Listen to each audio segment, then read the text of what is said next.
በዛሬው እለት ከዚህ በፊት ሞክራችሁት ራሱ በማታውቁት ነገር ላይ ምርጥ ስራ የመስራት እድላችሁ ከፍተኛ ይሆናል። ይህ ምናልባት መስፈን ሊሆን ይችላል፣ ስዕል መሳል፣ ግጥም መግጠም፣ አሊያም ደግሞ ስራችሁ ላይ የተሻለ ስራ ሰርታችሁ እንድትገኙ የሚያደርጋችሁ አሊያም ደግሞ ፋይናንሻሊ የተሻለ ገንዘብ እንድታገኙ የሚረዳችሁ ክሬቲቭ የሆነ አይዲያ ሊሆን ይችላል። ለአንዳንዶቻችሁ ደግሞ ይህ ታለንት ምናልባት ትምህርት መውሰድን የሚጠይቅ ውስጥ ላይ ሀሳብ ሊሆን ይችላል እና ይህ ጥረትን የሚጠይቅ ተግባር ምናልባት ለረጅም ጊዜ ስትመኙት የነበረ ነገር ከመሆኑ የተነሳ አሁን ላይ እርምጃ ለመውሰድ ወደ ኋላ የሚጎትታችሁ ነገር አሁንም እንድትጠብቁ የሚያደርጋችሁም ነገር ምን እንደሆነ ራሳችሁን ለመጠየቅ ብትሞክሩ የተሻለ ይሆናል። ይህ ትክክለኛ ሰዓቱ ነው ብላችሁ የምታስቡ ከሆነ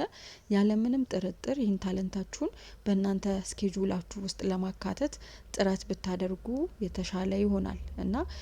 በዚህ ላይ ምናልባት የፍራቻ ስሜት የሚሰማችሁ ከሆነ በተመሳሳይ በራስ መተማመናችሁን ሊገነባና ሊያሳድግ የሚችልን ነገር በማድረግ ወደፊት ተስፋ ሳትቆርጡ ለመጓዝ ጥረት ብታደርጉ የተሻለ ነው የሚሆነው። በዚህ ሰዓት በራስ መተማመናችሁን ማሳደግ ብቻ ሳይሆን በተመሳሳይ አብርታችሁ ደምቃችሁ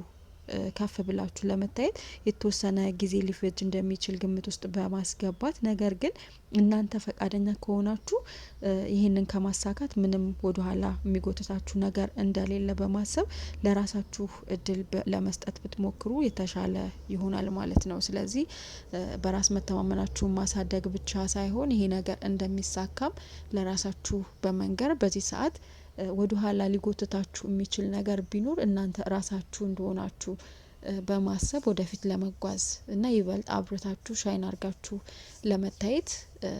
ስኬጁላችሁ ውስጥ ለማካተት ጥረት ብታደርጉ የተሻለ ይሆናል ማለት ነው።